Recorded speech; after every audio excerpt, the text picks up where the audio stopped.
they're always there. Action Force are there. Action Force will dare. Action Force. Now, your host, Joe Slepsky. Hello again, everybody, and welcome back to Joe on Joe. It is me, your host, Joe Slepsky, and we're here this week for a very special series of episodes that I think you listeners are going to absolutely enjoy. Remember, for you new listeners, this is the podcast where I've covered every episode of the DIC show, the Sunbow show, the Extreme. We've also talked about all the issues of the Marvel Comics Real American Hero series, and I've been working my way through a lot of the remnant stuff from the 90s. And so this week, you're here for episode 1, where it's me and a very special guest. We're going to talk about a series of books over the course of a series of episodes in a format, in a show I like to call Joe-Nie Loves Action Force. Welcome to the show, G.I. Joe fan, G.I. Joe letters column hack, Michael Nye. Michael, welcome to Joe-Nie Loves Action Force. Thank you, Joe. It's good to be here. It is so good to have you on. Ladies and gentlemen, Michael is a cinematographer out here in Los Angeles. He's originally from Madison, Wisconsin. He's a massive G.I. Joe fan. He's got his bona fides, and he absolutely was in a recent issue. Was it Duke? No, or Cobra Commander? No, it had to be. It was Real American Hero. Of course. I had 3 choices, and I got both wrong. So you were a recent issue of Real American Hero 304, 5, something like that. It was the second issue they printed the letters in. So yeah. I think 304. Yeah. He showed up there. That's at least 3, I think, Joe on Joe guests that have been in the letters column. What can I say? You got some heavy hitters coming. I do. I really do. I know the right people. And tell the readers, remind the readers what your listeners, remind the listeners what your letter was all about. Oh, well, I was born in the 80s, I got my first G.I. Joe action figure in 1987. And so, subscription service through the late 80s. And, my older brother was a big influence on me getting into G.I. Joe. And I've loved it all my life. It's become, more than an obsession and just part of, who I am. And I never took the time to write in, despite the fact I always enjoyed reading the Postbox The Pit. Sure. And did you follow the travails of Lone Wolf? Do you remember the Lone Wolf controversy from the mid 86 through 89 era? No, actually. We talked about it on this show a lot. Thanks for being a listener. Just totally kidding. I'm absolutely kidding. No, there was the guy. Someone was writing it in the letters column. They were calling themselves Lone Wolf. Then someone else came along. They said, "I'm the Lone Wolf." That's right. That's right. Jogging the memory. Need another cup of coffee. We never got a full resolution of who was the true Lone Wolf. That's true. That is true. Well, I decided to use my real name and not my code name. So you were Lone Wolf this whole time. Breaking news. I can neither confirm nor deny.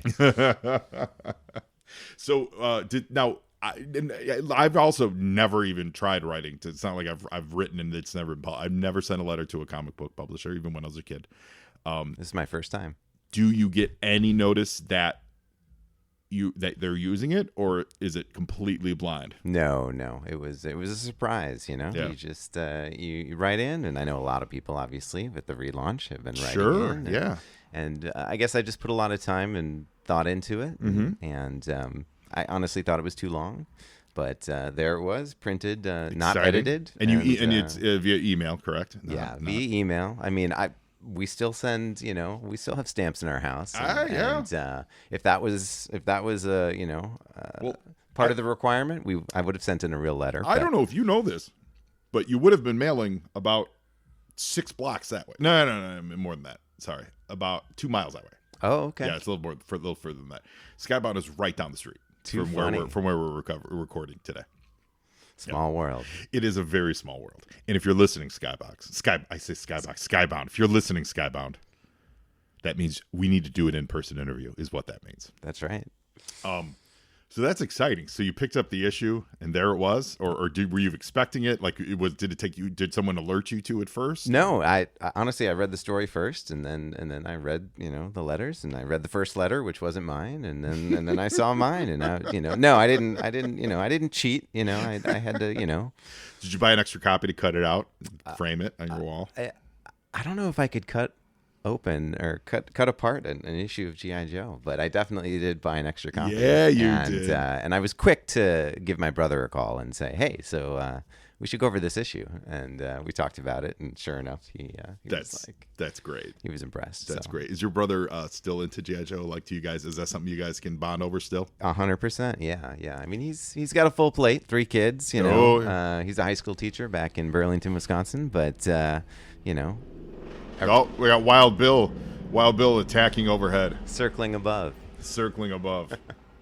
Thanks, Bill. But yeah, it's a love that we share, absolutely. And I have him to thank for my acquisition of the USS Flag. This was years ago now, exciting. But didn't have it as a child. Uh-huh. And then right as he was going off to college, as kind of a, sorry I'm leaving Christmas gift. Yeah. Well, we're going to take a pause real quick while Wild Bill hovers overhead. All right, everybody, we're back. And actually, you didn't hear the full extended break. We've been on break now for, I think, close to 45 minutes because 500 feet away from my house, there was an extended police helicopter presence as a man armed with a knife and a flaming trash can was in a standoff with the police, and I'm not making any of that up. Michael, corroborate this. A disciple of scrap iron, no doubt. Yes.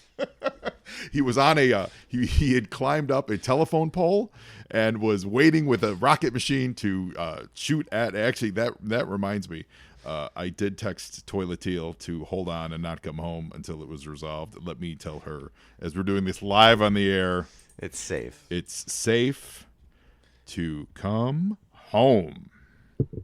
Okay. Action Force is there. Action Force has shown up, everybody. That was exciting. So that threw us off our rhythm a little bit. But what happened in the off times is we started talking about comic collection. And Michael, tell the listeners about like what your personal comic collection adventure with G.I. Joe has been. Yeah, so I mean it's very grassroots. I think I started in the mid '60s, '70s as a kid, and subscription service comics, and but it was always G.I. Joe. I mean, yes, I read other things. We got a few other subscription comics, but G.I. Joe was the one that stuck. So do most of your issues have the middle fold then from the subscription? Yeah. So, but there's something, I love the nostalgia of, this is the issue I read as a kid. Yeah. I love knowing there's certain books of mine that aren't, spectacular by any means, but I know that they're beat up because of I got them this way or I got them that way, or, like the rich history behind that specific issue. Yeah. I don't necessarily need to get a mint version of it. I've got that issue. Well, and, I like to be able to open it up and read it, and don't need white gloves to do that. And I like to share it with, the nephews and that kind of thing. Yeah. Now, do you have a complete run of the regular Real American Hero? With the exception of the G.I. Joe Special #1 that we were discussing, which some may or may not include in that. I recently did complete that collection. It is not, it's not mint in any way, but I have all the issues in my possession. So awesome. And your Action Force journey began when you bought a complete 50-issue run. Right? No, not all at once. All at once. Oh, okay. No, so this was during the pandemic. Yeah. When, some of us, not all of us, but some of us had more time on our hands than usual. and I came across a number of G.I. Joe / Action Force related podcasts. Your podcast came along. Thank you. But before Joe on Joe, I actually discovered Talking Joe. And at that time, it was still being headed up by a couple of, one in particular, bloke out of England. And so there was one podcast episode on Action Force. And there were a few others, but I realized it was something I knew very little about. And it just got me thinking, my heyday was, 87, 88, when G.I. Joe really took hold, in my heart. And it just got me thinking, well, if I had been growing up across the pond, what would my experience have been?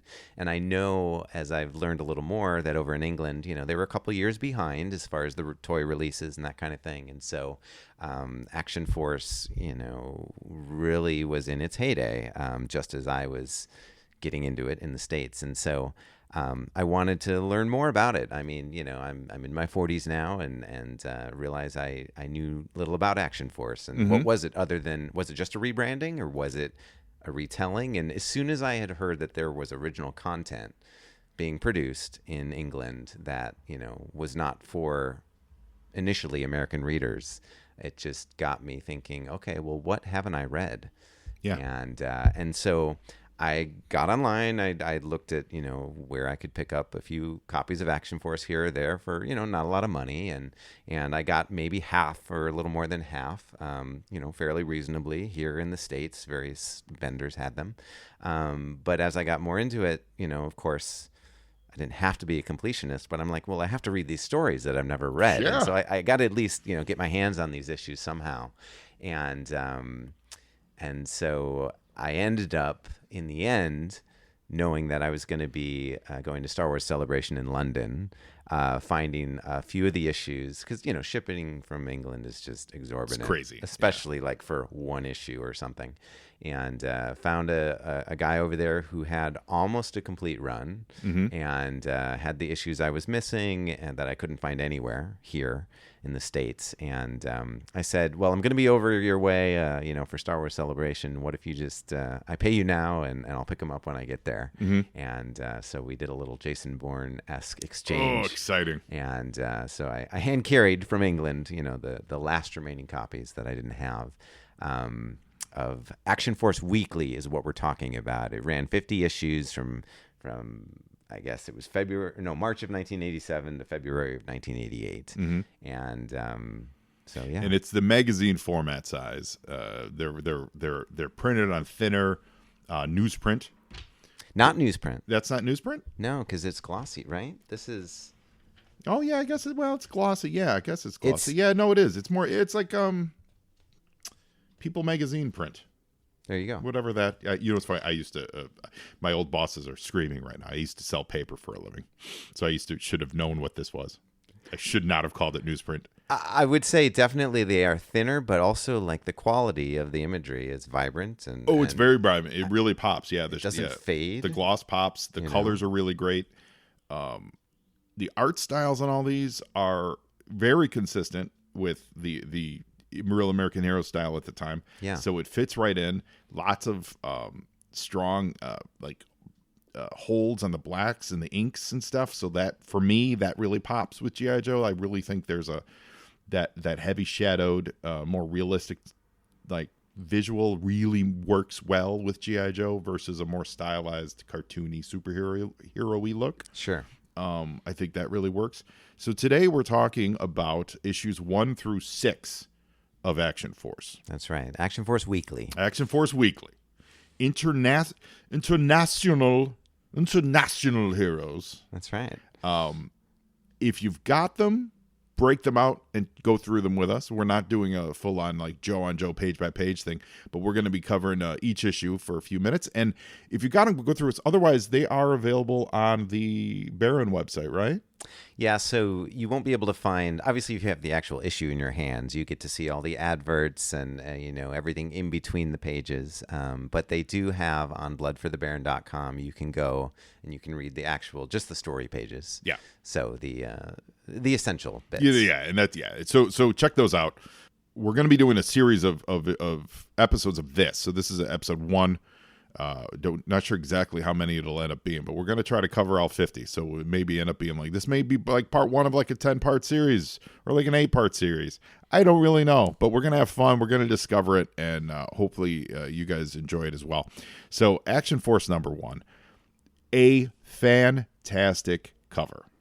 It's got Flint, Lady J with just a J, no A-Y-E, and Footloose. Do we know the cover artist on this?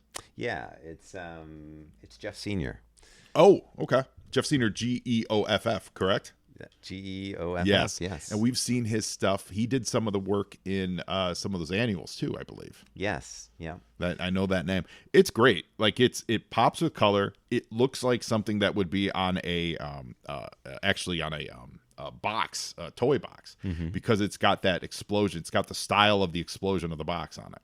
Yeah. Like you could see this if they did a 3-pack of these guys, that would be dynamite.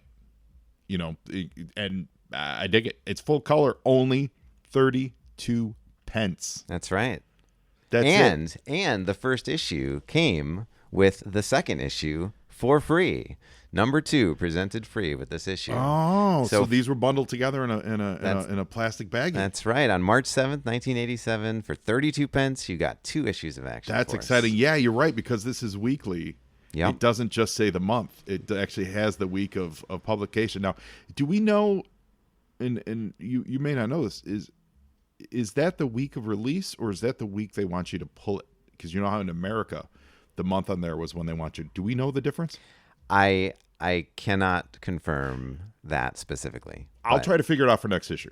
Because with all this stuff, a lot of, even when you talk to like people who are working in this, it's all fuzzy. Yeah. You know, but we do know that at the time, the dates on the covers of the comics weren't the actual date of the release. They were about 3 to 6 months post-dated of the release, and it told the vendor, you know, whether it's a newsstand or a 7-Eleven or what have you, what month or what week in this case to remove it off the shelf. So my question to this is we got to try to figure that out, and we'll work on it. The reason I think that date might be the date it came out was because they finally did, similar to how we had Postbox the Pit, they had a call for letters. And we didn't see any, readers write in until issue 6 was the first time they printed the mail call. And one of those answers to one of the readers' questions, I'm just going to give you this real quick, says, when will we see new Action Force toys coming out? Along with, because they got a preview of Action Force Weekly in the Transformers comic in England. And that's what this was in response to. But basically, they write back and they say that the new Action Force toy range went on sale the first week in March. Oh. So I'm guessing that because this has a cover date of March 7th, 1987, it's the week that they launched the toys. I mean, if I was trying to make it all happen at the same time, and it seemed like it was planned out. Yeah. That is accurate. That makes a ton of sense. Michael, that's why you're here. There you go. Doing the research, doing the good work. That's it. That's how so much of this stuff, I think, in a world where not everything was documented, is calculated.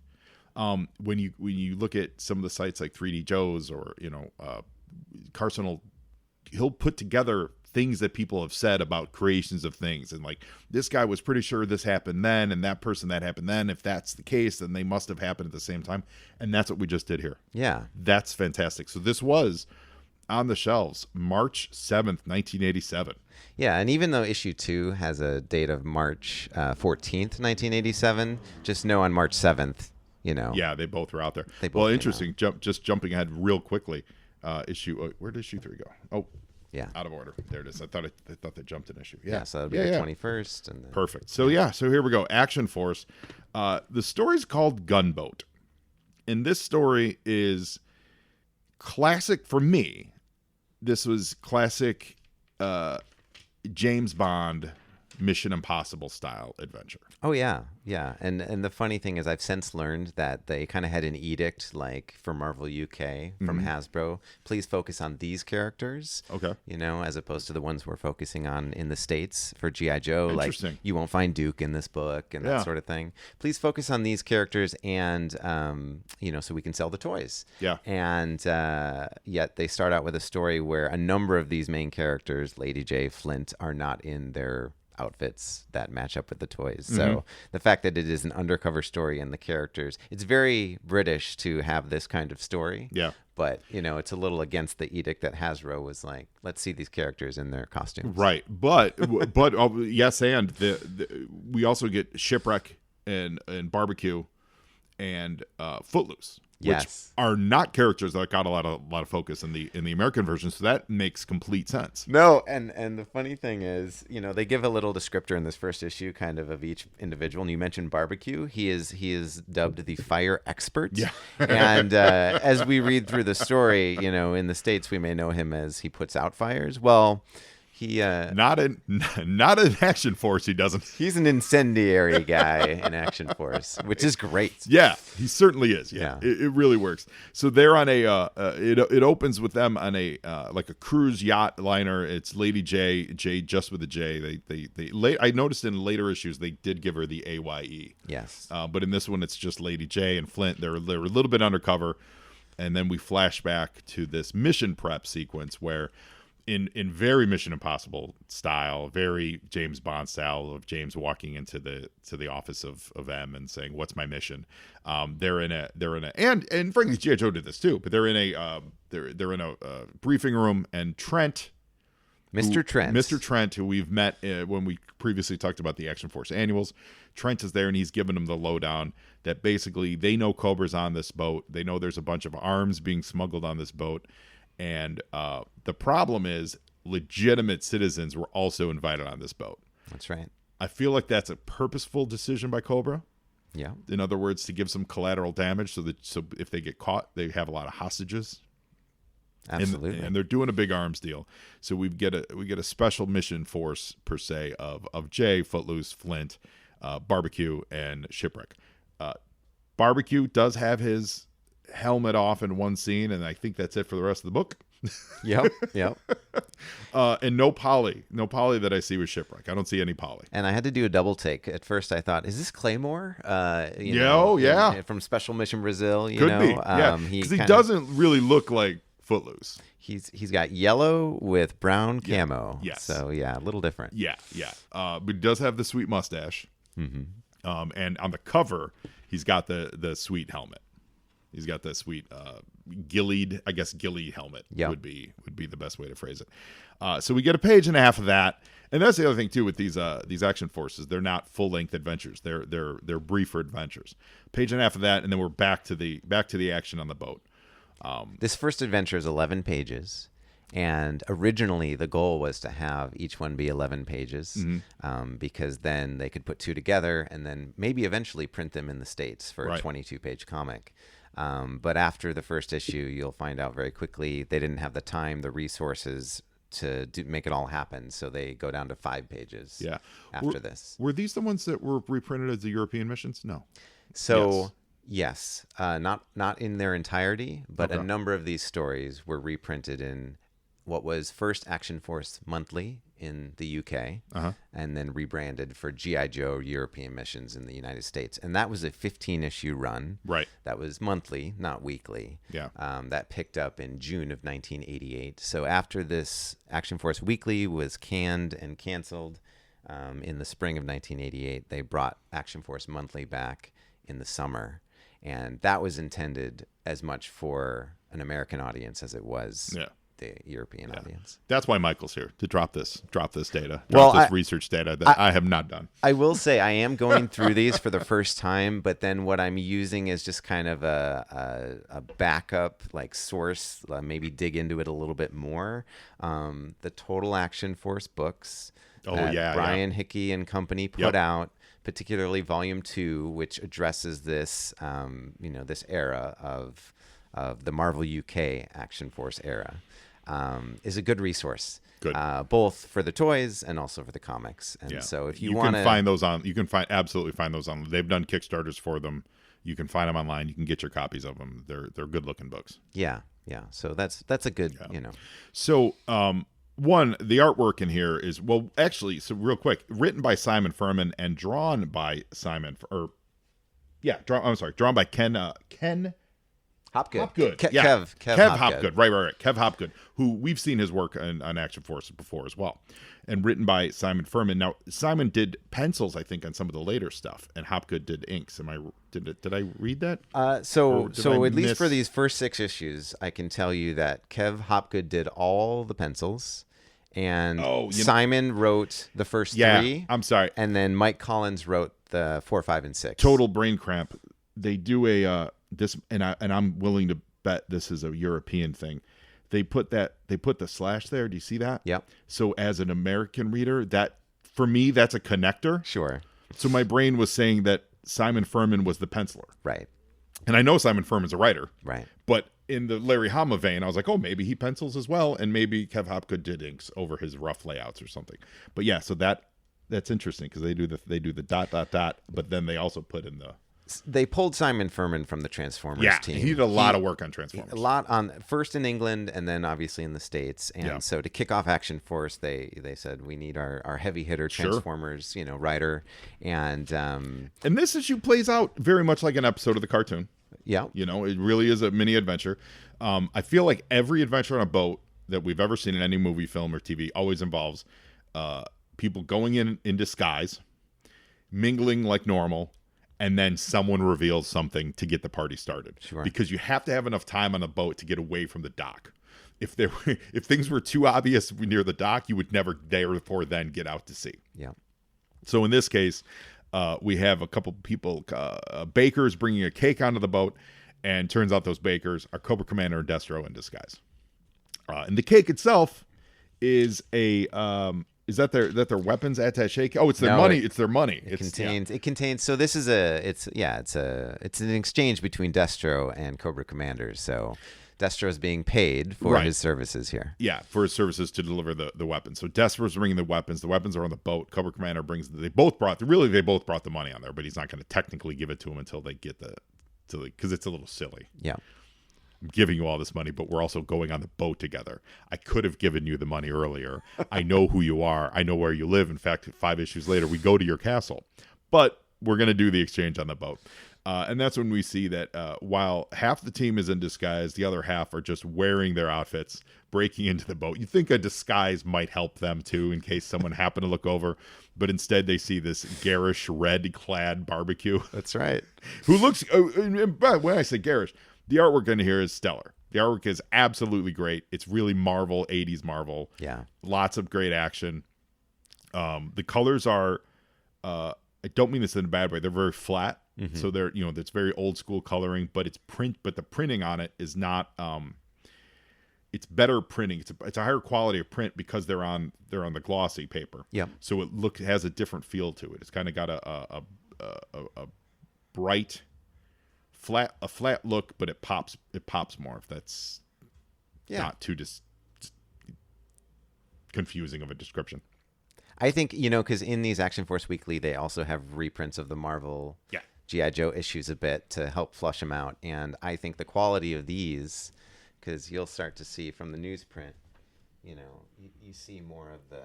Yeah, some more of the moire and the I wonder if I think this looks a little better. Yeah, I agree, but I always wonder if they when I look at old reprints like that, if they took it from the original plates or if they take it from a nice Xerox basically of the original comic, or a picture of the comic. That always is a question because sometimes you could tell they really do. They're not getting it from a good source, but. Stuff goes south. There's a bunch of Cobra agents everywhere. Barbecue obviously is seen because of his garish outfit, but my favorite character, like a firefighting ninja, very quickly settles the score. He really does, yeah. And they what I like here, it's funny when you talk about like, there's no accidents in art or at least comics because they know what they're drawing, right? They make a choice to do it or not. So I guess it's they choose not to show him shooting. You just see the guy getting hit. And they remember Action Force, they kill people. Oh, yeah. So you see this guy getting shot and killed, but you never see Shipwreck actually do it. Right. Whereas in the United States, they might show him get Shipwreck shooting him, but you would get the guy going, ugh, my arm, I can't move my arm. Yeah. In Action Force, he's straight up murdering that man. And then you don't really realize it's Shipwreck until the next scene. So it does take a little bit of the sting of the murder off Shipwreck's hands. So it's more violent yet less apparent at the same time. Exactly. It's happening off screen, so it's happening more in your head, so it's more violent than you would imagine it. Yeah. So as they're doing it, we meet a very important character for the next few issues, an errant eel. So Cobra, G.I. Joe and Barbecue are not the only ones that are walking around in their full gear. There is a Cobra eel who has decided to not only just wear his eel outfit all over the board, but also wear his helmet too. Yeah. He's full on eeled. There's a few eels that show up, but this one dude is very important here because he comes into play. It's all about the eels Yeah. in these first, issues. And in order to drive people off the boat, the Joes set up some smoke bombs, but they're also setting up explosives as well. Mm-hmm. So they want to use the smoke bombs to get all the civilians off, to scare them off the boat, and then they're just going to be left with the Cobra operatives because they don't exactly know all the Cobra operatives. They have to literally, quote, smoke them out. Yeah. So they do that. And while that's happening, Flint and Lady J still in disguise. They break down like the ship's captain. You see the ship's captain is dead. It looks like he's got an arrow or a harpoon sticking out of his back. Yeah. And Flint gets cornered by Cobra Commander. And that's when we get introduced that also in the middle of all this stuff is Storm Shadow.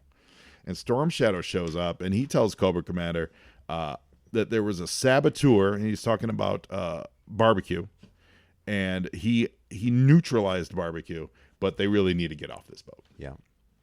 So we introduced to Storm Shadow.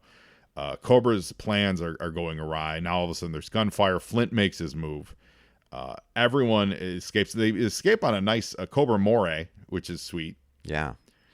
That makes a guest appearance. And while the Joes are getting ready to jump off the boat, they escape. The boat explodes. And back on shore, you realize that Barbecue, while he was subdued by Storm Shadow, he says, I set the charges. Yeah. But I didn't trigger them. So the Joes don't know who actually exploded the boat. It's left up to a mystery. Who primed them? Yeah. Do you have suspicions, Michael? I think Storm Shadow is already showing his turncoat colors I early think on. so too, but we don't get an immediate answer to that. We do not get an immediate answer to that. Also in this book, there's a really cool 2-page toys commercial spread that's done fumetti style. So they use real pictures of the toys and they lay some comic book dialogue over it. The funny thing about this advertisement, because it appears in all of these first 6 issues, it's featuring primarily the Dragonfly, right? And then it's got the Fangs and the Armadillo mini tank and the Water Moccasin, a few other characters such as Bazooka, Wild Bill. None of these appear in any of these first 6 issues, with the exception of the Fang finally makes an appearance in one of the G.I. Joe reprints a little later on. So I just think it's funny that, if they really wanted to sell this Dragonfly, and boy, are they pumping it in the advert, that they might have chose to put it in one of the stories early on here within the first month and a half of Action Force Weekly. But it's funny to me that,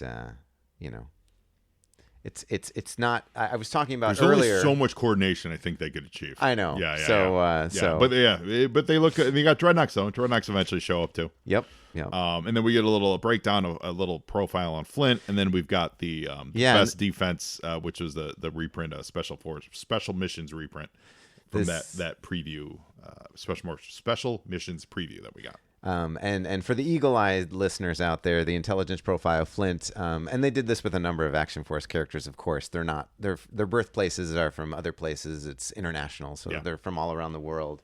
So in this case, Flint's from London. Flint's from Lincoln, England, and did I say Lincoln? Oh, Lincoln. It is Lincoln. Oh my gosh, my eyes are. Man, I'm blind. But instead of, we'll all know, we traditionally know Flint as Dashiell Fairborn, and his name's been changed to David Fairborn. And he also, they dropped an E. Mm-hmm. Isn't Fairborn in Fairborn here is spelled with an E at the end? I think you're right. Yeah. Interesting tweaks. Tweaks. But yeah, he's But he British. looks, he's British and he looks British. Mm-hmm. So that's it. In the back, you get some sweet Thundercats crispy bacon flavor potato snacks ads on the very back of this with some glitter stickers as well. I want some Thundercats crispy bacon flavored potato snacks. Like, that sounds amazing. And they're Thundercat styles from Sooner Foods. There you go. Now, Joe, at the top of this, there was a mail call. Mail call. And like I said, we don't see any listener or reader responses until issue 6, but they do pose the 3 questions. They say, which story did you prefer? Who is your favorite Action Force character, and who would you like to see more of? So after one issue, do you have any sense of, well, obviously, I think you're more interested in the story we mostly just talked about, which was the original story, right? As opposed to the G.I. Joe reprint story. Oh, yeah. The reprints, there's some differences in there that you identified as you were going over. We don't have that kind of time. Yeah, exactly. But yeah, no, I'm really say, interested in the Action Force stuff. Do you have a in that first story? Do you have a favorite character based on what limited? Yeah, well, once again, I think they underplay Shipwreck. I think Shipwreck, while he's there, doesn't have anything quality to do. He's the one American, by the way.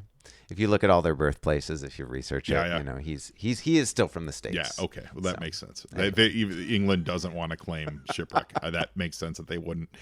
I think probably Flint. Sure. Just because he's that lead. He seems to be the lead guy. Although, I want to know more about Trent. My favorite character was Shipwreck because he's the one that saved Barbecue's butt there. That's true. He's got a kill count. He was responsible for the kill. Yeah, he's got a kill count. No, you're not wrong. So we move on to the second issue number 2. This is March 14th, 1987, and a fantastic cover. Very Mike Zekian. But also by Jeff Sr. But it's it feels like it fits right alongside those classic Mike Zek Snake Eyes Storm Shadow covers. It's Snake Eyes walking down a hallway with Scarlet, and they're in pursuit of an eel, and the eel is about to ambush them. This is a gorgeous cover. Yeah. I really enjoy the pop of the eel's hand over the force, the word Action Force. That looks really great. The colors are vibrant. Snake Eyes looks great. Scarlet looks awesome. There's everything about. I don't like the yellow on the eel. Even in the comic, they color the Cobra insignia yellow. Yeah. I'm trying to remember on the toy. Was it black or gray? It was a combination of black and red, right? I think wasn't the Cobra logo black on red? Yeah, I think so. Yeah, because he had a red vet. Yeah, we could look it up. We could just literally look at a Neil toy. But I don't like the yellow. I don't think that doesn't work for me. Yeah. But it is yellow throughout. But as far as the rendering though. Looks great. Looks very toyetic. Funny thing I noticed, Scarlet does not have her crossbow here. But on issue 1, if you looked at Lady J, she was donning a crossbow. So at some point, Lady J stole Scarlet's crossbow. Nice. I'm going to settle this real quick. It's silver. Cobra Eel is it is silver. Yeah, it's a silver light gray or silverish on red. Cobra logo on the red chest piece. Yeah. So yeah, that works a lot better. And it's crazy because they use the silver for highlights. He's got silvery shoulder pads, but maybe it just didn't render, or maybe the printing process at the time wasn't reliable to do something like that intricate. And I love this too because anytime a cover calls to what's about to happen in the issue, that's it for me. I've said that on the show many times. I love it. I love covers need to represent what's happening in there. If they're just representational covers, like the first issue 1, it was the dudes involved in this story, but it was representational. It was just them exploding, but that works for a number 1 issue. It ties you to the toy. In this case, now we're telling a story, and here's the story. Yeah. So we had in the first issue. So this is the second. Sorry. So this is the second issue that was complementary. Was complementary with the first issue. Yep. We had it was the first half of the first Special Mission Force adventure. So in this second issue, they split up the new adventure, a few pages of the new adventure, and then they give you the Special Missions adventure.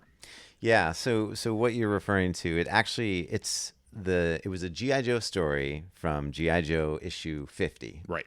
And it was in the United States, it was the preview of Special Missions, the series that was to come. Correct. And so, they split it into 2 between. And so we get a very brief story of the Action Force stuff in this. Yeah, and actually, so I had said in issue 1, the new content for us was 11 pages. Here it's down to 5. Right. And every issue going forward, it's 5 pages. Yeah. So it's very brief and lots of two-parters, but that's what you want in a weekly book because you want that. It's a cliffhanger. It's a serial. It's keep coming back. I got to come back next week for it. So it's very smart to do it. So we are introduced to Scarlet and Snake Eyes, and they say that they are American members. Yeah. So they're not changing them at all. So I can assume in my head canon, these are the Scarlet and Snake Eyes that we know and love. They're on the London Underground tracks. London Underground doing a very Superman the movie Otis entrance into the G.I. Joe or the Action Force headquarters. One of my favorite things unique to this issue and this page, Uh-huh. on the very left side of this image, there's a warning, and it says, Scarlet and Snake Eyes are highly trained Action Force personnel. On no, all caps, no account should you play on London Underground tracks. Yes. Keeping the kids safe. And now they know. That's so good. I love it. And it's so good. And it's true. And so they, just like in Superman the movie, they go into a little alcove and the door slides open. And all of a sudden they're in the Action Force headquarters. And Flint is narrating this whole issue. Yeah, I will say right this. into Trent. This transition from them going to this headquarters and them being in this like shooting gallery training mission is one of the most awkwardly handled transitions. I had to read it 4 times to understand what was happening. It's like the Danger Room in X-Men. Right, but they never say that. Right. They it says something like we know they're in the London base. They talk about some of the improvements we've made. They don't actually say we've got a room. At the very bottom, it says, my mentioning the addition of the SimCom room could well be seen as an error. That's presuming we know what the SimCom room is. Yep. I didn't know what the SimCom room was. I don't know. That doesn't scream to have a definition associated. I guess simulation combat, of course. I guess that's what it is. Yeah. So that was a little jarring. Yeah. What it is they captured an eel from that previous mission, and they have him at this base. But while that eel is, they think he's safely under lock and key, which is what Snake Eyes and Scarlet are here to talk to him about. He breaks free. Does he murder Footloose there, or is he just because he has a knife in his hand? And Action Force is here for murdering people. But there is It appears to be Footloose, right? Because he's got a mustache. We do not see Footloose in the next 4 issues after this, so he might have murdered Footloose. To be determined. Yeah. It looks like there's a mustache there. He's kind of in shadow, to be fair. It might just be another dude in fatigues. I don't know. But the eel has escaped. They don't know that. We know that. This is either an eel or it's Duke in disguise because he looks an awful lot like Duke here. Very much like Duke. So this final panel, Flint's like, "You want to use it now?" And I'm going, "Use what now? What is we talking about?"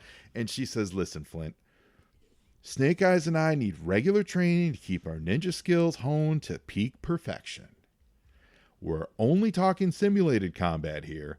And so hence we get this little mini Danger Room adventure. Once you wrap your head around what's actually happening, it's very fun. Yeah. Yeah. Nice illustrations. The eel, luckily, all the combat models they have in the simulation room are other eels. If he had gone into like a Crimson Guard simulation, he would have stood out. And how convenient is it that the river running through this simulation combat environment is actually attached to the Thames River in London? So totally, it's they're probably very close to MI6. Yeah. I also like that there's arrows on the floor to tell in the simulated combat room which way to go, because as proper soldiers, I guess you would need that,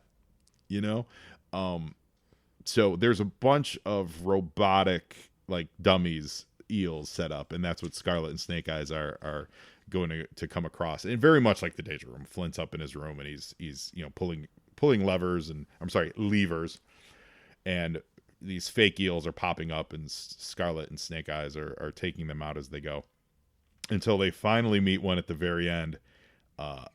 that catches Snake Eyes by surprise, gives him a nice little whack on the noggin, and makes his escape. He shoots Scarlet in the arm with a torpedo or harpoon bolt. Yeah, another harpoon.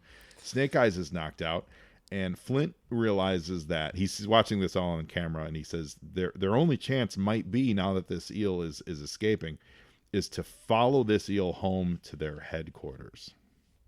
And that's it. That's all the new Action Force you get for issue number 2.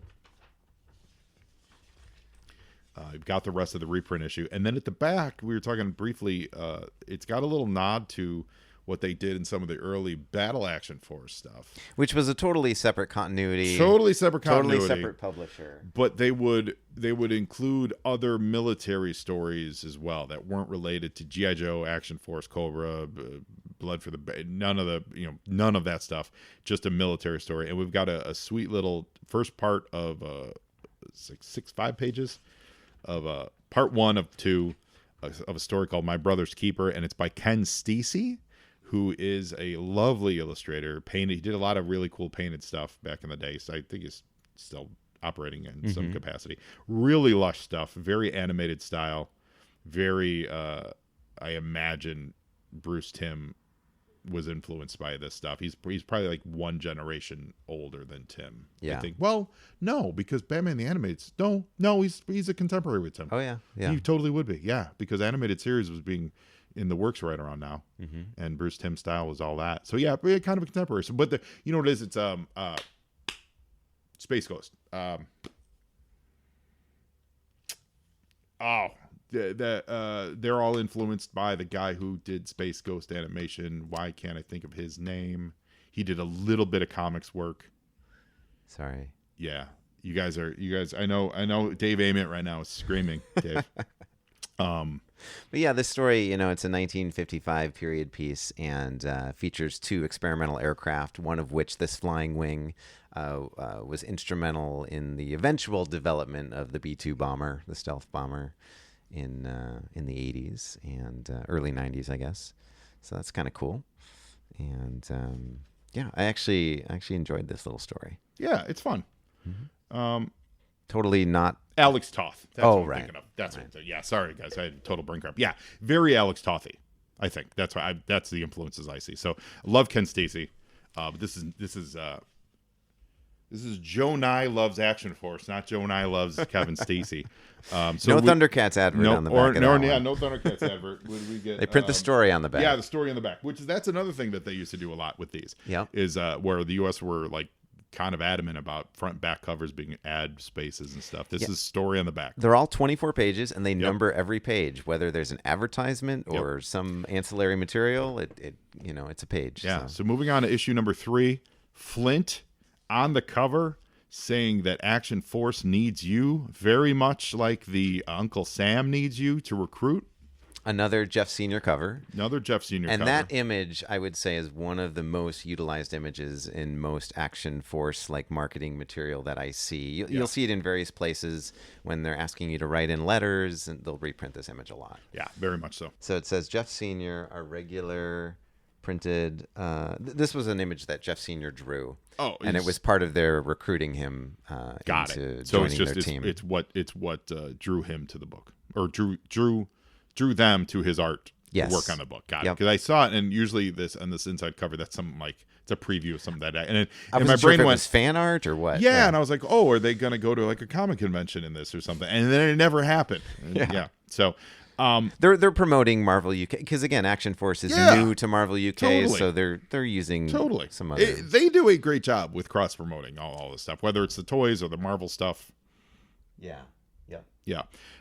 So we get run to ground. So the action picks up pretty much right after that eel escaped from the Action Force headquarters, and he comes out of a sewer in London, and he meets immediately with the London punk scene. Yeah, these are not the Dreadnoks. No, not the Dreadnoks at all.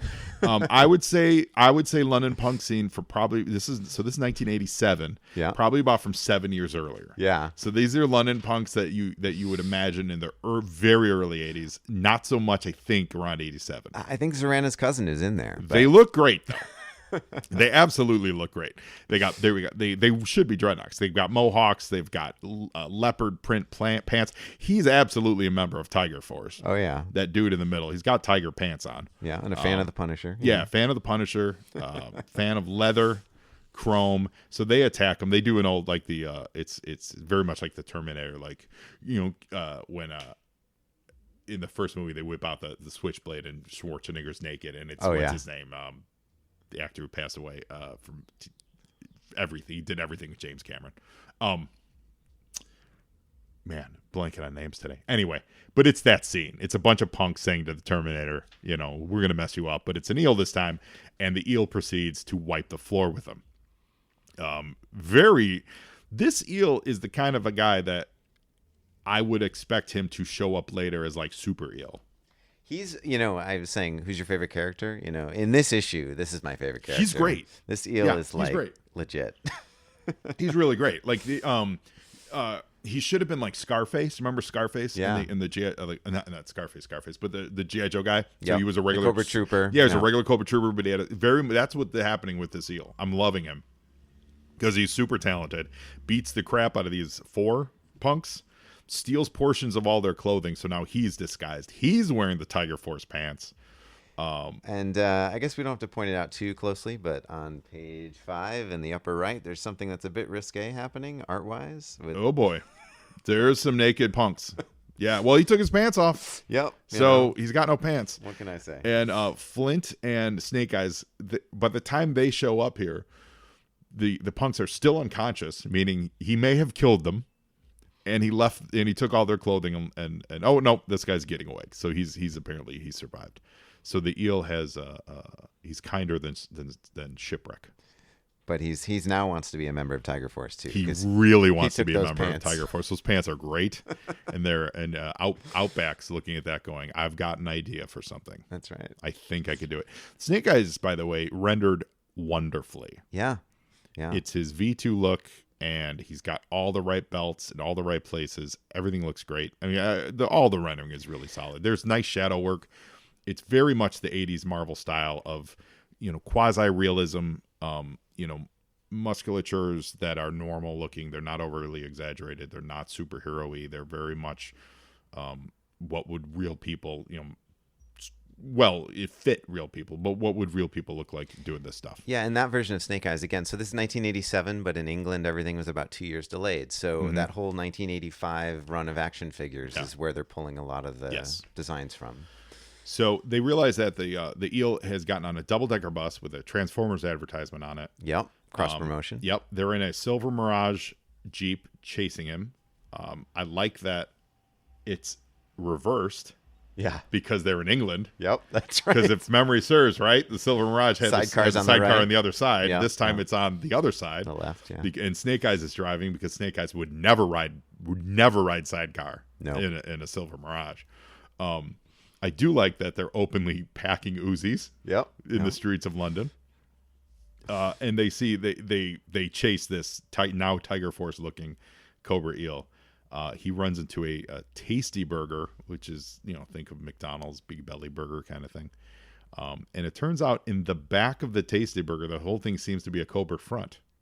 Yeah. Is that the vibe you got? Well, they're on top of the building now. Yeah, so. but that's the vibe you got, right? Yep. Like it's the reason because he just walks past the guy. Yep. There's no stopping him. Yeah, it's the London version of Springfield. Yeah, exactly. Mm-hmm. And on the rooftop is one of those giant Cobra helicopters that transported everything that never properly got a name, right? Yeah, now they're calling it the Aspid.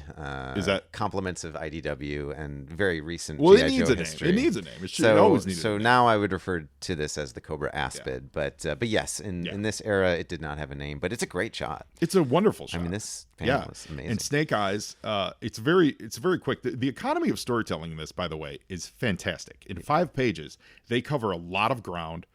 They tell the story. It is absolutely helped by that narration by Flint. So that helps cover a lot of the, and then this happened.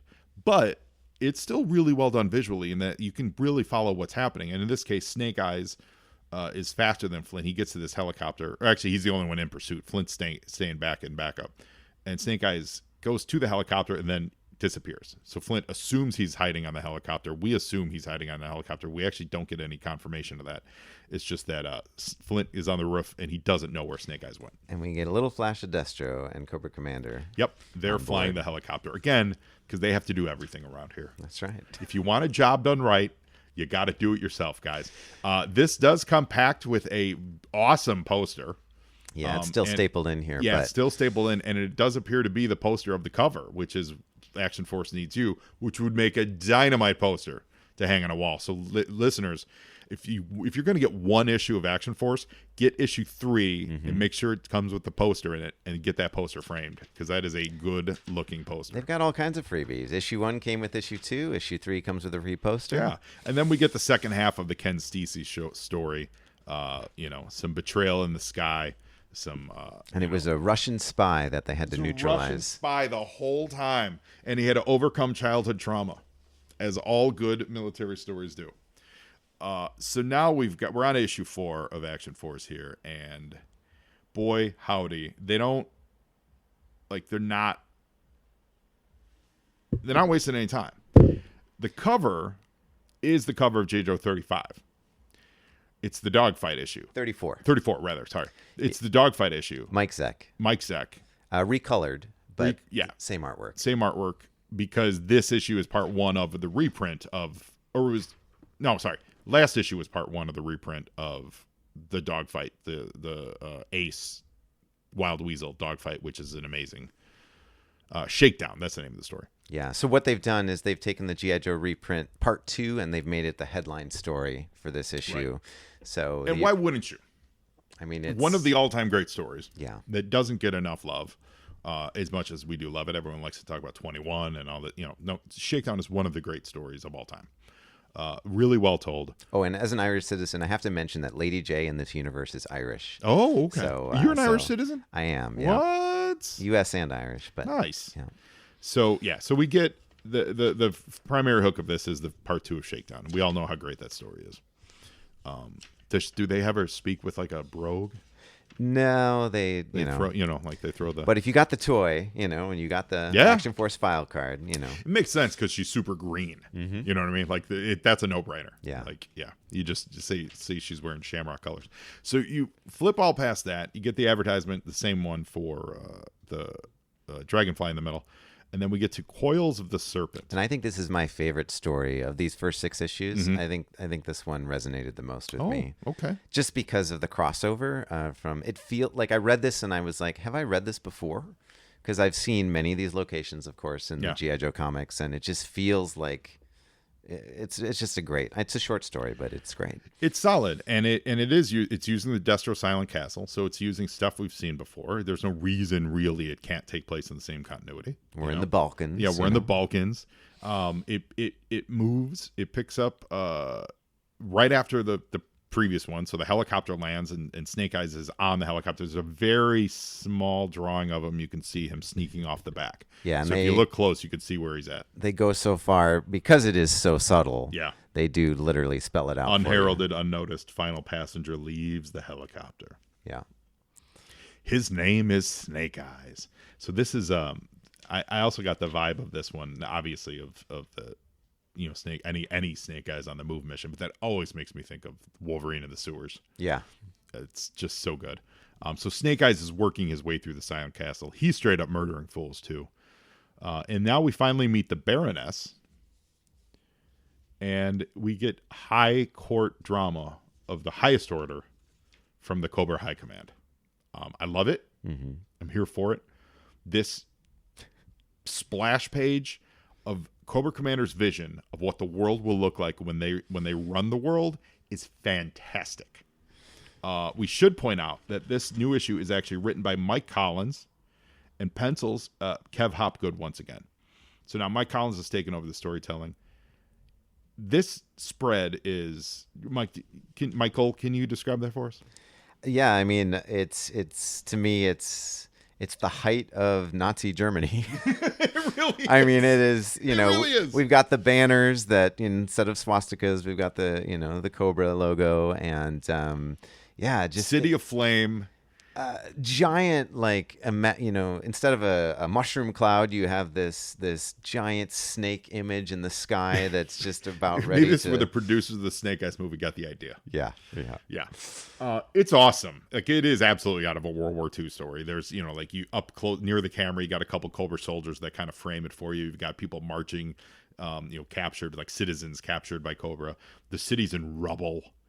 This is, and imagine this coming out in London, a city that absolutely still resonated with the effects of that just a generation earlier. So this is a powerful image. I think more powerful to the readers of Action Force than it would have been to our eyes. You've got Big Ben with a Cobra banner all over it. Like, the whole idea of war at your home isn't something that sat with a kid in the suburbs of Chicago, whereas in London, they were living amongst these buildings that were bombed out, had been rebuilt, obviously, but there still are scars, and still, there still are places that they all live about that. Oh yeah, that building was bombed out over the hill over there. They just let it rot, like that's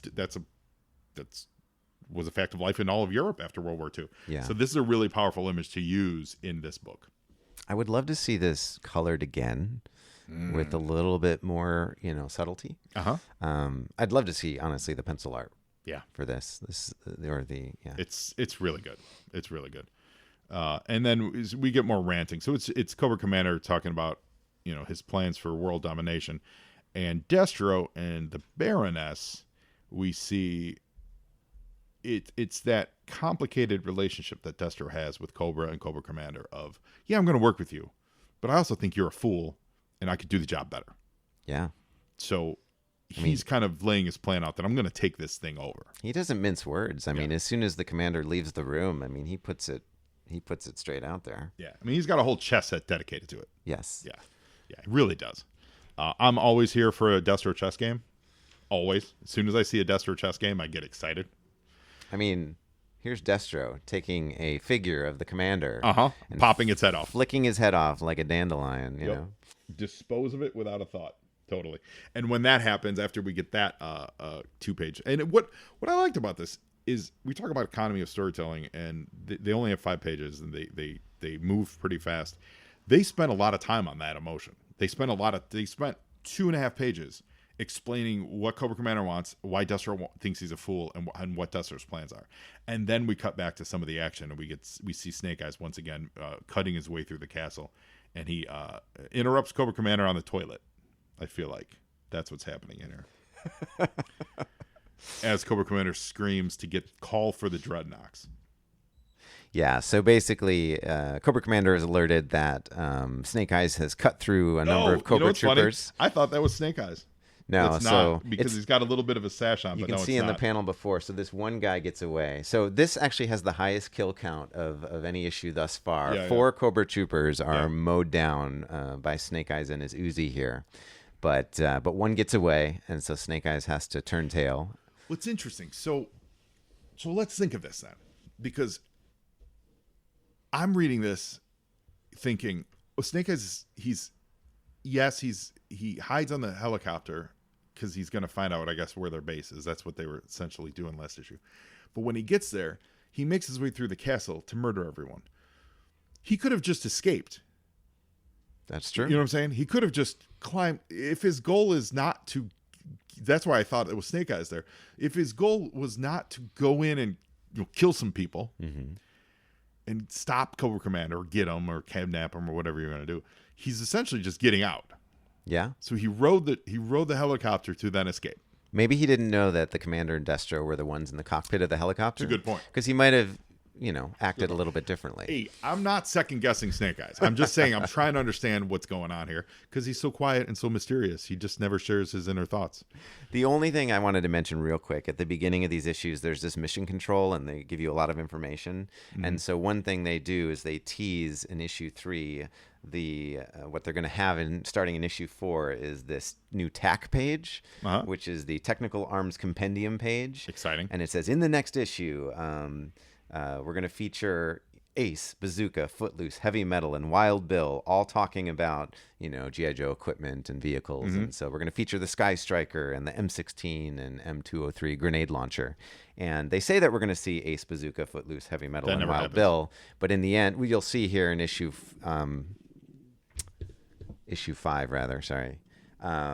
that Ace and Footloose are there. So Wild Bill couldn't show up. Wild Bill couldn't show up. Steeler couldn't show up. Heavy Metal, rather. Bazooka. Yeah. So maybe we'll see them in the future, but not in issue 5. So on to issue 5. They don't waste any time with getting to the Dreadnoks. This cover is amazing. It is. It's Ripper and Buzzer. Buzzer's got his buzz saw. Yeah. Tearing through the front cover. They're both on motorcycles in the snow, which is awesome. And it says Dreadnok Rampage. Dreadnok Rampage. Exclamation points are all over these titles, by the way. So many exclamation points. Great. This is really a great drawing. Like, I love it. It's awesome. The colors are nice. There's nice complements because there could be a lot of blue here that could blend in, because you've got sky, you've got blue accents on the metal and the blue jeans and stuff. They've found a way to make everything pop with the flesh and the yellow shirts and the blonde hair, and the green shirt there. Like, everything works well, I think.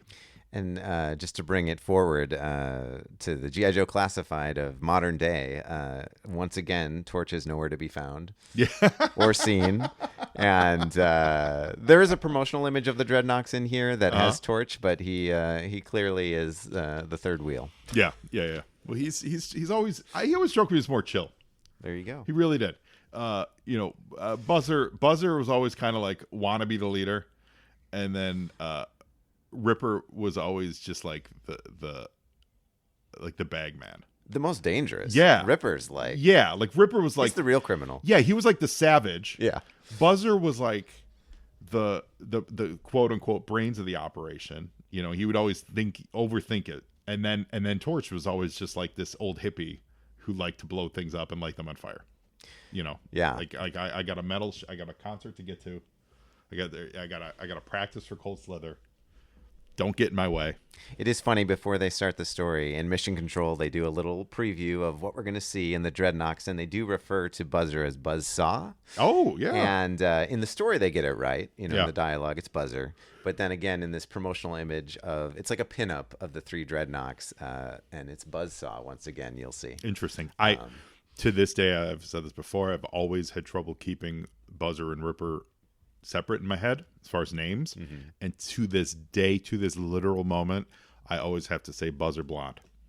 So as we were literally talking about it now, if you heard any hesitation, that's because my brain was going Buzzer Blonde.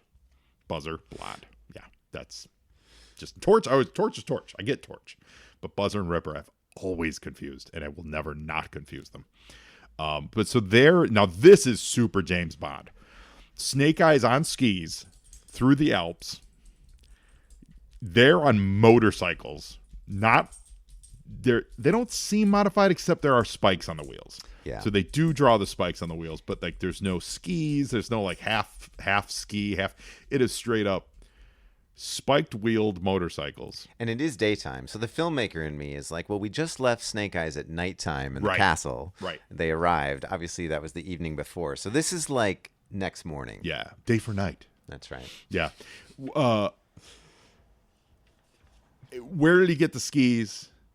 Is he wearing ski boots? How are his ankles not snapping? You know what I'm saying? It's Snake Eyes, man. These are the questions I always ask whenever I see stuff like this. When like James Bond will just pop on a pair of skis. I go, how do your ankles not break, James? You're not putting on ski boots. Like, it just doesn't make any sense. But it is an awesome chase down the mountain.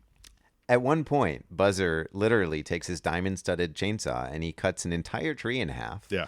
And he screams, "Timber!" Now, at this moment, of course, there's no wolf in this story. Yeah.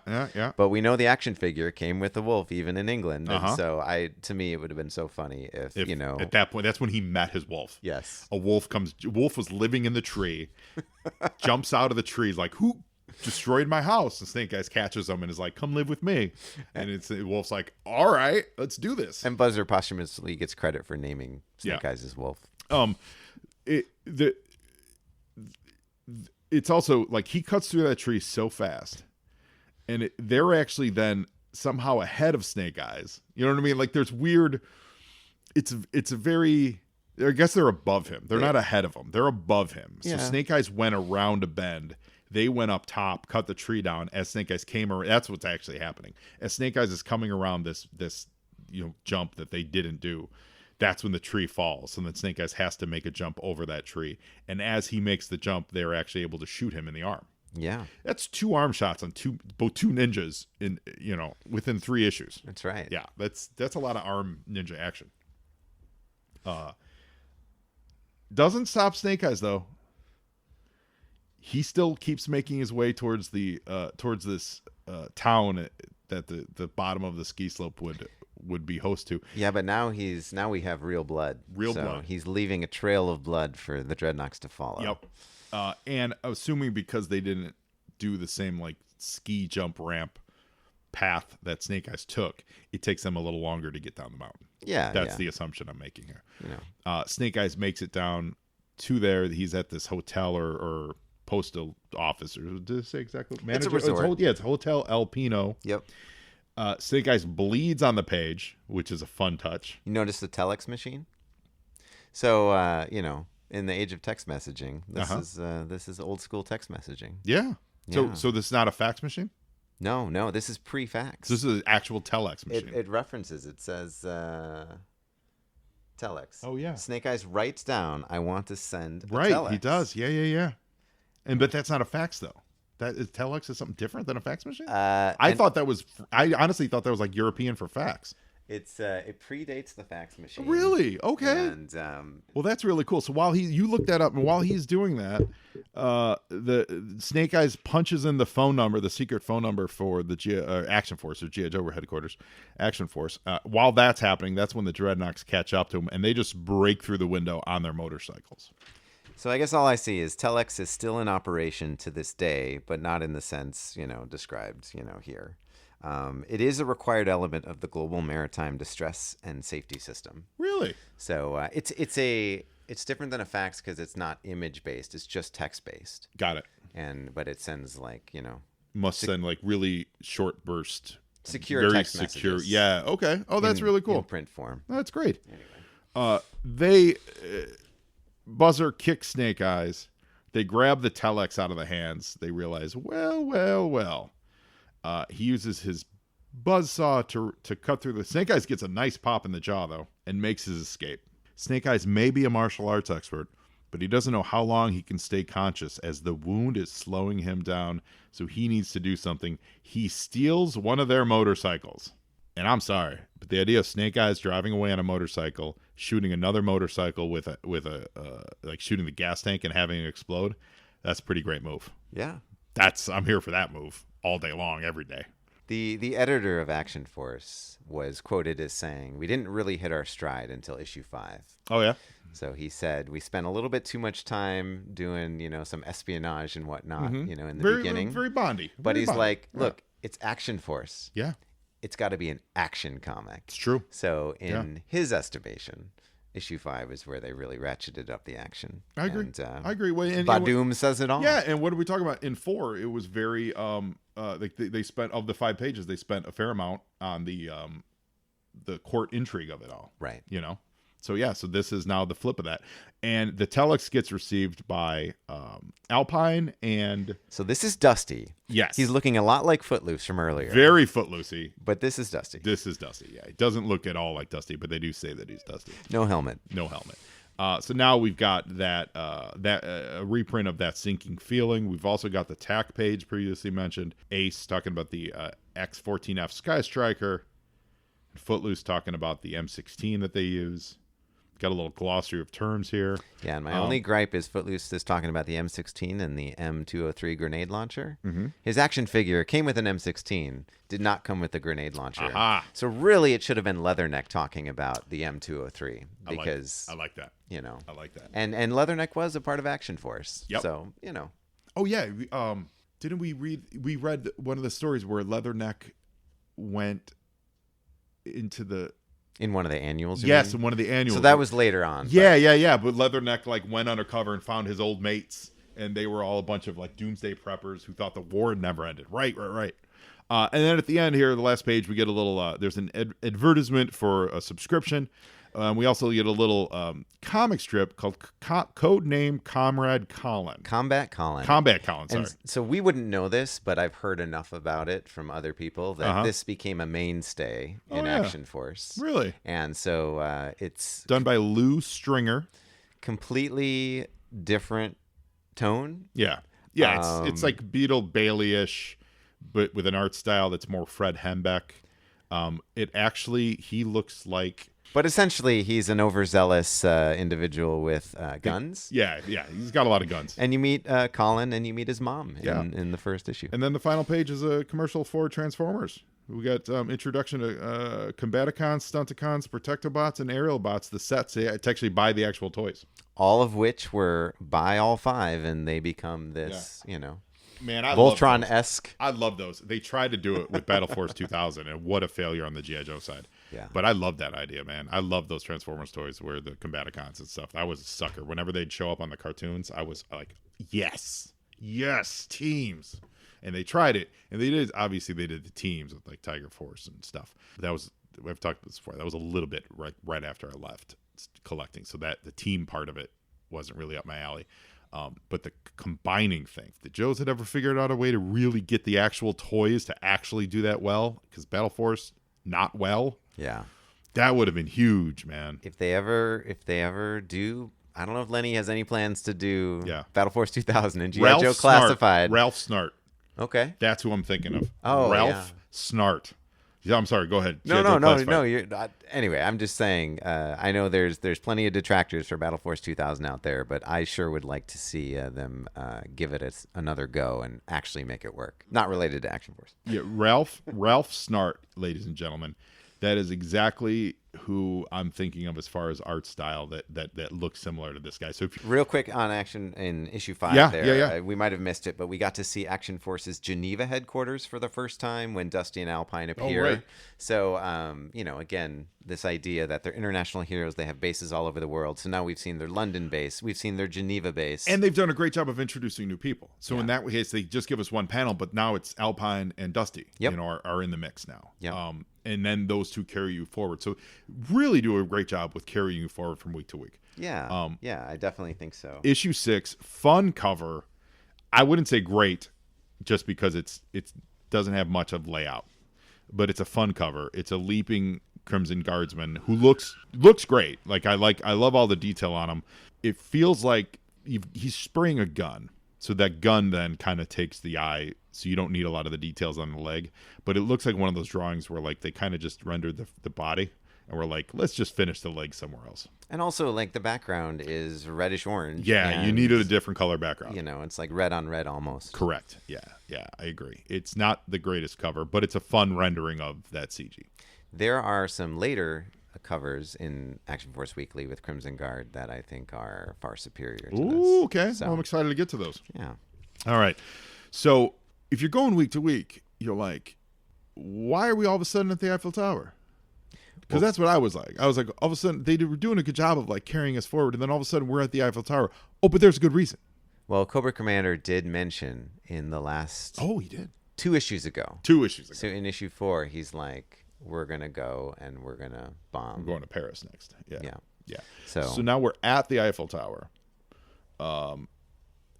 We've got 2 Crimson Guardsmen, a Fred series and a Fredwina series. I don't know, did they ever give her a name? They don't even refer, so I don't even think Fred series is a thing in Action Force. So they discuss, he looks like a Fred series because he's a blonde, Caucasian guy. But they don't call him Fred, but they do say they mention that they everyone here looks so ordinary, and actually it's Alpine who's French, because he says is so ordinary. Yeah.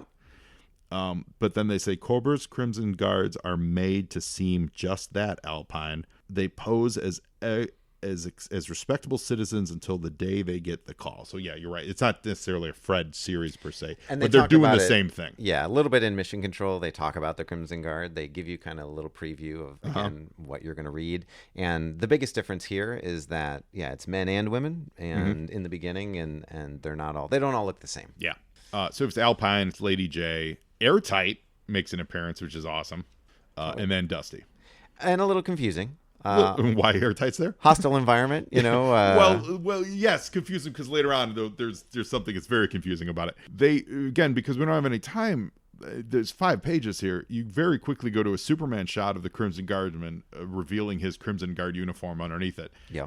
They've spotted the Joes, and he screams "Death to the enemies of Cobra," and they throw a singular thermite grenade. It's crazy to think that one grenade in a comic that's full of grenades. Yeah. You know, no one throws more grenades than G.I. Joe comics. This one grenade causes such problems. Alpine even goes on with a thought bubble to say this thermite grenade could reduce the entire tower to a heap of molten. Yeah. It's got a 60-second timer, which he happens to know for some reason. Yeah. And he's only got 20 seconds left by the time we get to that thought bubble. So a little suspension of disbelief there. Yeah, a little bit. The lady knocks Alpine off the tower. What I wanted to see here, to critique it a little bit, is Alpine use his gear. Yeah. He should have roped it. Like when he got knocked off, he should have quickly grabbed his hook rope and boom, done that. Instead, he grabs it like a superhero. Yeah. I really would have preferred him using his tools because that's what's so great about the toy Alpine. He's got those great tools. Instead of dislocating his shoulder. But yes, absolutely. Doing something that no human would ever be able to do. Sure. So Alpine kind of takes the stage here. He has caught this thermite grenade. Dusty is in the process of beating the tar out of the first Crimson Guardsman. He gets the drop and he shoots Dusty in the head. Helmet, but still the head of the helmet. A glancing blow. Sure. Glancing blow. We'll call it that. Looks more like Footloose again because Yeah, Dusty he doesn't really- have. doesn't look his, like Dusty His at all. neck cover. I forget what Ron Rudat called that piece. It's like I don't. Anyway, there's a name but for it. Lady J gets the drop on that soldier, and while that's happening, with a set of tools, Alpine is dismantling this thermite grenade. So it's not we have 20 seconds to get rid of it.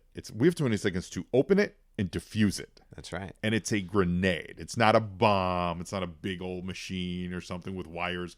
He has to pop open a grenade without it exploding, and a timer has already been set. And luckily, I say this, and I mean this with all the love in my heart, I'm glad they didn't try to draw that.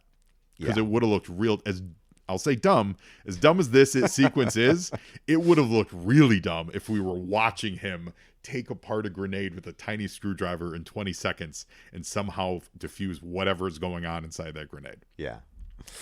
So. But you have to understand each of these seconds, because each panel is like a second going forward. It's milliseconds. Yes, but what they accomplish in each 1 second, what some of these characters are able to say. Yes, in so that much. second. Yeah, there definitely drawn out. It's a 9-panel grid, which I'm a huge fan of from the Keith Giffen Legion days. This predates that, of course. But at 9 seconds, Dusty is getting shot in the head. At 8 seconds, Alpine is starting to open the grenade. Yeah. At 7 seconds, Jay has her pistol or machine gun on the CG and says, "Forget it, creep." At 6 seconds, Alpine is still working on the grenade. He's nearly there. 5 seconds, this is where I go, I think they misunderstood what a hazardous material outfit does and what a non-flammable outfit. Although I guess it would be done. But Airtight gets absolutely destroyed by a flamethrower. Airtight is hit with a flamethrower. Are hazmat suits non-flammable? I don't feel like they are. Seems like barbecue might be a better choice. Right. Here. Yeah. So Airtight is completely snookered by this lady's flamethrower. At 4 seconds, Alpine realizes, I'm not going to make it. I'm not going to make it. At 3 seconds, Airtight has now stood up and said, I don't normally hit ladies, but I've got a second to spare. But this image of Airtight is one of the most epic. Airtight's never been drawn more epically. I mean, that's great. I don't know if I ever needed to see that drawing of Airtight, but now that I have, I love it. Yeah, I'm here for it. And with 2 seconds left, Alpine does it. He says, quote, "I've done it." So we hear a little click, and so he's dismantled it. Then I guess it would be 1 second. Airtight punches this lady in the face. That is a lot in 9 seconds. A lot going on. A lot to accomplish in 9 seconds. Yes. We get a little bit of a wrap up. Crimson Guardsman's very upset. And the Action Force learns that this is the tip of the iceberg, in a nod to Fast and Furious 9, 10, whatever the latest one was, they've also bombed Rome. Yep. Rome is in flames. Rome is on fire. Yeah. Rome is the Joe's Action Force missed it. Cobra has attacked Rome. That singular thermite grenade that went to Rome apparently went off. Yep. They didn't have notorious bomb expert Alpine there to dismantle it. I think like Tripwire could have shown up. Yeah, you know, Snake Eyes told them about Paris, but he didn't tell them that the commander had Rome. said, "I'm going to burn the world." Yeah, and so so that's Trent, I believe. Yep. Saying, talking to Flint, he says, "Gentlemen, they'll think we've failed. They'll be cocky. It's time we gave them a taste of their own medicine. We're going to wipe out Cobra's London operation for good." I like that Trent's focused on London and he doesn't care about Rome.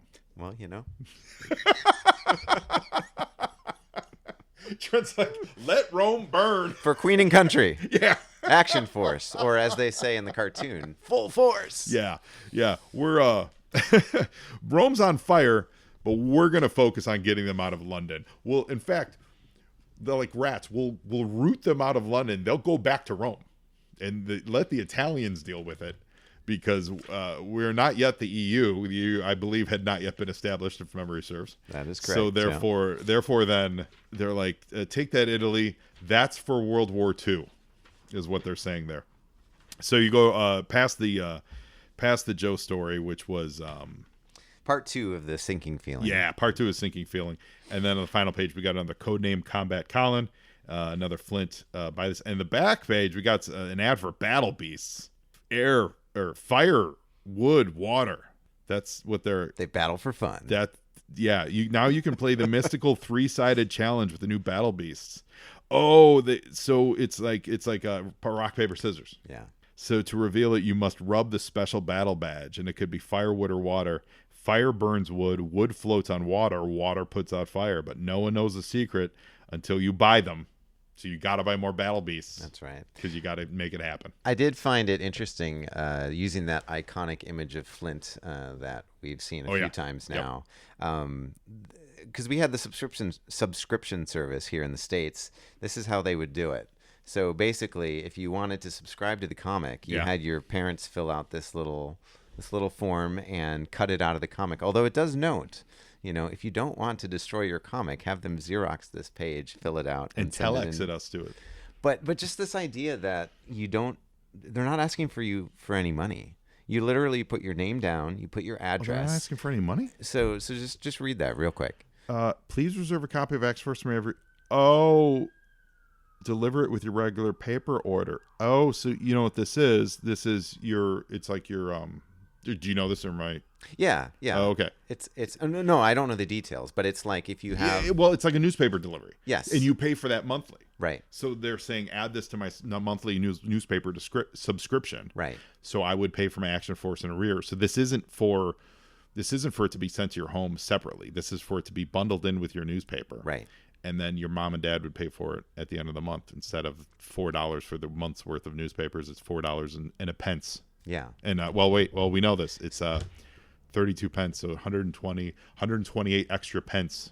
But I just find it interesting that it was tied into the newspaper service. service. Very much so. So you'd go, because in the U.S. it wasn't that way. Right. When you subscribe for a newspaper, it's not like, here, would you like this G.I. Joe comic? Well, I wonder if this was done also, like, would they hand that, like, was it delivered to their house, or was it reserved at the newsstand? You got the option. So it says it'll either be delivered with your newspaper, or you can have it held and you can come and pick it up. At the news agent, yeah. So, for any of those children that were like, early collectors, early adults in life, they're like, well, have them hold it for us because then it won't get maimed. Yeah. Otherwise, Well, Michael, this is exciting. We did it, man. First issue of Joe-Nie Loves Action Force. First 6 issues. We covered a lot. I think it's exciting. All right. It's an exciting book. Something different. It is. I think the shortness of the stories, the page restrictions, as we've seen a lot of creative venues, when you have restrictions, sometimes it brings out the best. The cream of the story rises. I had recently done the 3D books. And those felt a little bloated, because they had a lot of pages to fill. They were, they were 32 or something length pages. And the stories really were bloated out. If those were shrunk, they would have been a much better adventure. And in this, that's what we're getting. We're just getting these action with really, really great 80s style Marvel art. Yeah. And, the thing is, these have never been reprinted. Yeah. So do we know, you have any idea why? Is it a rights issue or an interest issue? And I don't know.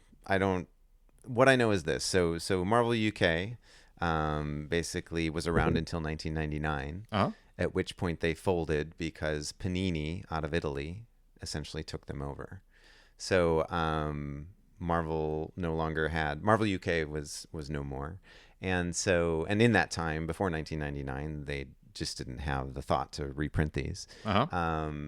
When Disney bought Marvel, they had an edict that no original content was to originate outside of the United States. So at that time, Panini could no longer, European writers, artists couldn't come up with original content. And so basically Panini can now reprint, material, but they can't do their own original content. So in all of that, where are the rights to Action Force Weekly? I'm not sure. Yeah. That might be why the Blood for the Baron can just host them, because no one really knows to raise a stink. Right. Or maybe no one knows it's happening, so I hope they don't listen to this and go. ruin everyone's good time is what I'm saying. So, Michael, thank you so much for joining us. We'll be back with another episode of Joe-Nie Loves Action Force. So buckle in, strap down, and I hope you enjoy this. Strap down, buckle it in. I don't know how that goes, but either way, get ready, because now you Joe-Nie. Joe-Nieing is half the battle.